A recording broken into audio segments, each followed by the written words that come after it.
Bismillahirrahmanirrahim. Assalamu alaikum. Welcome back to Animdicate Physics with Sayyid Umar Farooq. Oscillation और vibration किसे कहते हैं? To and fro motion of a body about its mean position. To and fro motion of a body about their mean position is called oscillation or vibration. Mean position reference position होते हैं, equilibrium position होते हैं. Extreme position ये है, extreme और extreme prime. Mean position, reference point, to and fro motion, इस तरह की मोशन जो होता है. ठीक है, इस किस्म मोशन को हम क्या कहते हैं? ऑसिलेशन और वाइब्रेशन कहते हैं. ठीक है, ऑसिलेशन और वाइब्रेशन ये दोनों इक्वल कब होगा? When there path is a straight. अगर ये पाथ स्ट्रेट हो तो फिर इसको हम ऑसिलेशन और वाइब्रेशन कहते हैं. सिंपल अल्फाज में कहता हूँ, ऑसिलेशन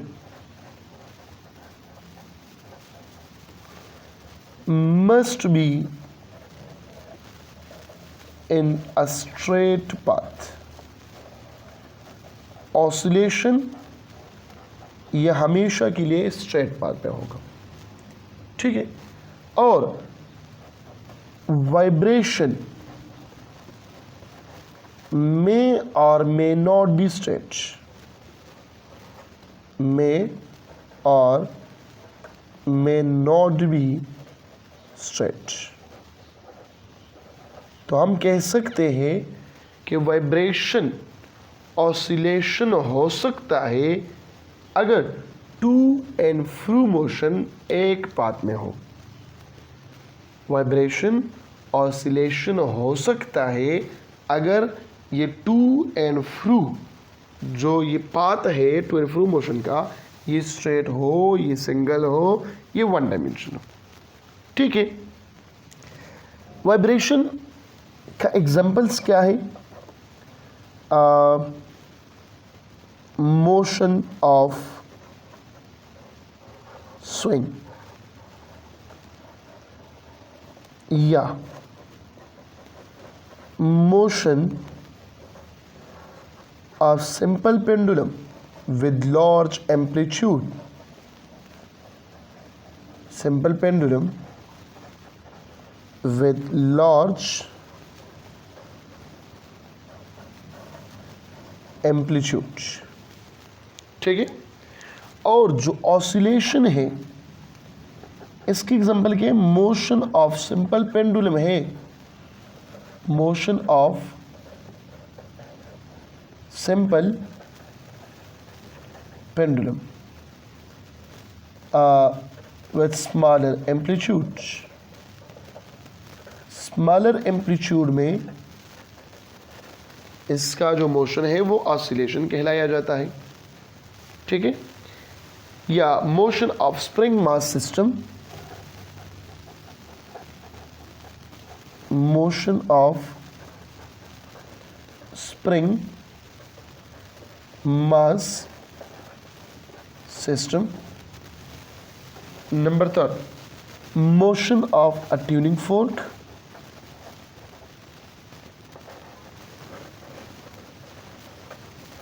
एग्जाम्पल्स को याद रखना है, एमसीक्यू में आ सकते हैं. Number 4, motion of atoms in solid, atoms in solid. ठीक है, तो these are the examples of what oscillation and vibration. ठीक है, अब नेसेसरी कंडीशंस क्या है for oscillation and vibration? Conditions MCQs में अक्सर पूछा जाता है। कंडीशन फॉर ऑसिलेशन और वाइब्रेशन। तो नंबर 1, सिस्टम मस्ट ओबे हुक्स लॉ। फर्स्ट नंबर ये है, सिस्टम मस्ट ओबे हुक्स लॉ। और जब हुक्स लॉ आ गया तो आप लोग लिखेंगे system must have inertia. System must have inertia. Number 3, system must be elastic. Number 4, system must have restoring force. ठीक है, ये नेसेसरी कंडीशंस है फॉर ऑसिलेशन एंड वाइब्रेशन। अगर इनर्शिया नहीं हो तो एनर्जी किस तरह स्टोर होगा? तो एनर्जी स्टोर करने के लिए इनर्शिया ज़रूरी होता है किस चीज़ में? एक सिस्टम में। टू एंड फ्रो मोशन में जब एक बॉडी अपनी जगह पे दोबारा नहीं आ सकता तो उसको हम तो टू एंड फ्रो मोशन कह नहीं सकते। तो इलास्टिसिटी इसके लिए बहुत लाजमी है। और इलास्टिसिटी के लिए क्या रिक्वायरमेंट है कि रिस्टोरिंग फोर्स उसमें हो। अगर रिस्टोरिंग फोर्स नहीं है तो दोबारा ये अपनी जगह पे नहीं आ सकता। जब रिस्टोरिंग फोर्स भी हो तो फिर ये हुक्स लॉ क्या करेगा? ओबे करेगा। ठीक है, these are the necessary conditions for what? Oscillation and vibration. अब यहाँ पे क्वेश्चन पूछा जाता है टाइम पीरियड के बारे में। किस चीज़ के बारे में? Time period. आप लोग तो जानते हैं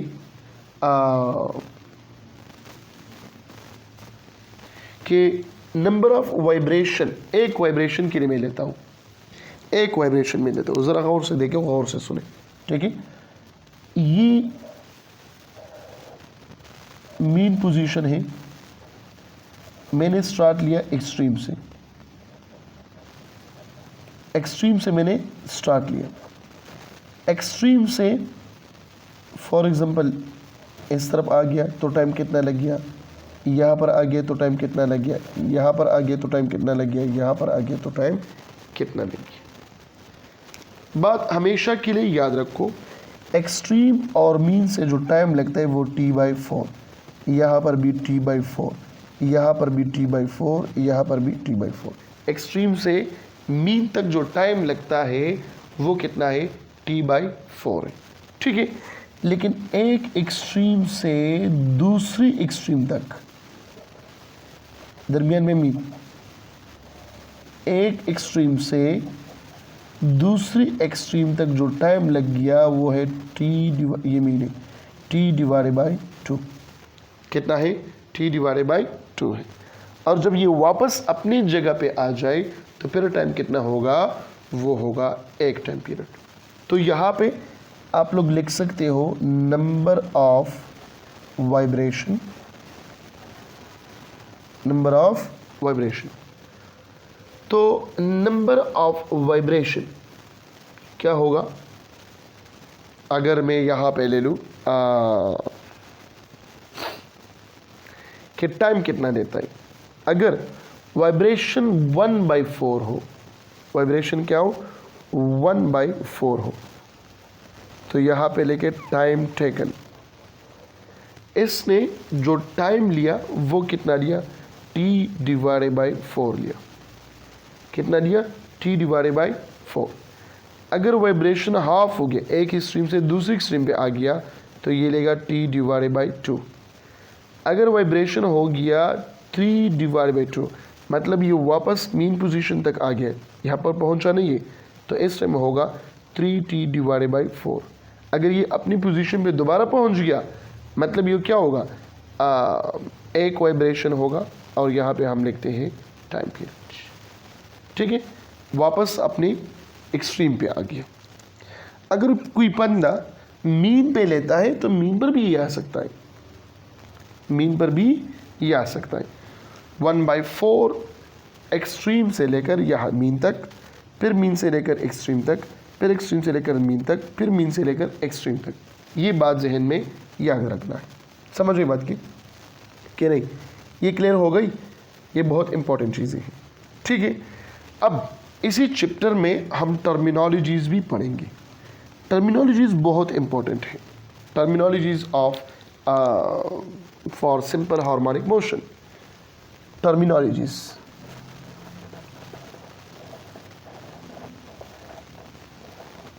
तो टर्मिनोलॉजीज़ में है number 1 instantaneous displacement, the displacement covered by an oscillator.